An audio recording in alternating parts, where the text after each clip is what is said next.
Good evening, everyone. Welcome to my October video blog post. My name is Cesar Rondina. I'm the author of The Author's Pen, and it's great to be with you all tonight. Before we get on with tonight's topic, though, I'd like to send a special thanks to Dean Burgess and Cody McBride for their recent guest blog posts that have been posted over the past couple of weeks. I hope you enjoyed them. If you read them, they got some awesome comments, and the articles were great. So, as I've always said, I do support anybody who wants to write a blog post. My email address is at the bottom of the screen. Just email me your submission, and if it's something we need to talk about, we'll have an email conversation, but I'd be more than happy to review it. I think guest blog posts and giving others a forum to voice their opinions is a great thing, and I support that tremendously. So let's get on with tonight's topic. Tonight's topic is a self-help topic, and the other thing I like about guest blog posts, it gives me the opportunity to focus more on self-help topics that people request, my readers, my subscribers, or if it's my own idea. So tonight, our title of our video blog post tonight is Looking Through Your Mirror. Okay? Now, every morning we all get up. Some of us struggle more than others, don't want to get out of bed, but we do, and we kind of roll into wherever we get ourselves ready. And what do we have directly in front of us? A mirror. There's a mirror, and there it is, hitting us dead smack in the face. Now, the thing about a mirror that you need to understand, it is not a reflection of your past. It's not a reflection of your future and where you're headed and where you're going to go. It's a reflection of your immediate present. And let me give you a couple of examples of that, because we've all experienced this. If you're like myself and you have a beard, and you know you groom your beard and you feel great about your groom and your hair came out great, you say, wow, I feel really good about myself today. You're going to have the most awesome day in the world. It's that simple. If you're of a gender that you wear or belief that you wear makeup, you do your hair, you curl it, you do whatever it is you have to do, and everything comes out perfect, you're going to have an awesome day. You feel good about yourself. But there are those days where you don't feel that great about yourself. Or you nicked your beard, and now you got a big hole in it where there wasn't one before. Now you're aggravated, and guess what? Your day is not going to be so good. So what does that speak to, in your opinion? Well, there's three things we're going to talk about tonight. One is opinion. The second thing is perception. We're going to talk about the problems they solve, but then we're going to talk about the last thing, which I'll tell you when we get to it, is how to solve it. Opinions are interesting theories. Everybody has an opinion. Okay, I always say opinions are like rear ends. Everybody has one. And they all do. And we all think our opinion is right. Everybody else's opinion is wrong. Now, is that true or is that false? That is about as false as it could ever possibly be. Just because you have an opinion, it doesn't mean it's correct. However, make note of the fact that you do have a right to your opinion. You have a right to express it. You have a right to voice it. Okay? But you don't have a right to impress your opinion and your views in any way, shape, or form that is harmful upon anyone else, because they have an opinion too, and they think they're right. So what I submit to you right now is that is the crust of the problem with our society, our political leaders, our governments, and all the various countries around the world. They all have an opinion, and they believe that their opinion is right and everybody's opinion is wrong. Well, that's not true. That's not true at all. Now, let's move on a little bit. Let's get a little deeper into this. You've all seen it happen. A couple of elections ago, people befriended each other on social media platforms. Family members stopped talking to each other over political opinions. Now, we have to understand something. Whenever we talk about a problem, especially when we're speaking, and if you think it's easy to sit here and speak, give it a try. It's not. Because speaking, as well as many other things in life, are all about perception, about how people perceive things. All right? You perceive something one way and you state that. That's part of your opinion. It's your perception. Someone else may not perceive it that way. That's where the saying comes from, is be careful what you say, because once you say it, you can't take it back. Because once you say it, you've already placed a perception in the mind of the person that you're talking to. You know, I had this conversation actually a couple of weeks ago with a gal, and a very intelligent girl. I actually enjoy tremendously speaking with her. And we actually talked about it, and that was really one of the reasons that came up with my idea for this topic tonight. Because when I really thought about it, it makes a lot of sense, and it's very, very true. Wars are started over opinions. Arguments are started over opinions because everybody has a different perception. All right? And we're going to get a little bit deeper into that, but now I'm going to tell you the solution to solve it. All right? When you look in that mirror in the morning, let's get back to that for a second. You are looking at the mirror through your own eyes. You're seeing what you see. But you're not seeing what other people see. And the one thing that you need to understand is everyone sees things differently. You could know 10 people, and if you ask 10 people how they see you, you're going to get 10 different answers because they have 10 different perceptions, 10 different opinions of you. So part of our job as we go through life, or one of our goals, I should say, as we go through life, should be how we present ourselves and how careful we are as to how we present ourselves. Because that's the way people are going to perceive things.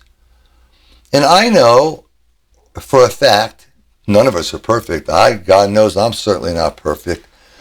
And one of the worst habits that I have, that I've tried my whole life to break, and I continue to work on it, is sometimes I'll say something so quickly that the words that I'm using are not in fact what I actually mean. So someone else is going to perceive that differently. I know what I mean, but is that the only thing that's important? The fact that I know what I mean? Or is it important that other people that I'm speaking to, other people I interact with, isn't it important that they understand what I mean? And that's all in the presentation. So, how do we solve these problems? How do we get over the fact that our opinion is not the only opinion in the world, and it certainly may not be the correct one, but we have a right to it? How do we get over not perceiving something correctly or the way a person means it? Well, it's like that mirror. That mirror is a reflection of everything around it, because that mirror has one job and one job only: to represent the reflection of what is put in front of it. It's that simple. Remember that, what is put in front of it. So if you want to correlate that to something, how about let's correlate it to looking at something through the eyes of someone else? Because they have an opinion, they have a perception. If they perceive something incorrectly, it could be because of their opinion, or it could be the way you presented it. But the fact is, you need to realize that people see things differently than you do. And the way to avoid differences of opinion to the point where it turns into an argument, or sometimes could even get physical and get violent, is to look at the problem through the eyes of someone else. See how they are seeing it. See how they are perceiving it. Maybe if politicians did that, they might be able to come to compromises or agreements on many of the issues in what's going on in our society today, without all this hell to do and bashing going back and forth. Same thing with you. We have a midterm election coming up in November. What's your opinion? How is your opinion formed? Let's talk about that for a second. Opinions are formed based on three things. Number one, the information that's presented to them. That could be from friends, family, what they see on the news, what they read on the internet. 2, their own life experience. What have they experienced in life? Maybe they experienced something along these lines, which helps them to form an opinion. And lastly, the way they were raised, what environment they grew up in, what values and morals, if any, or if not, they were taught. Because maybe not everybody had the elite upbringing of some. Okay? So these are all the things that you need to consider and to understand, so you can understand why people have differences of opinion, which they are entitled to and they have a right to. Now let's talk about impressions. What do we do with those opinions? I already told you people have a right to state their opinion, state their views, but they don't have the right to impress them in a harmful way upon others.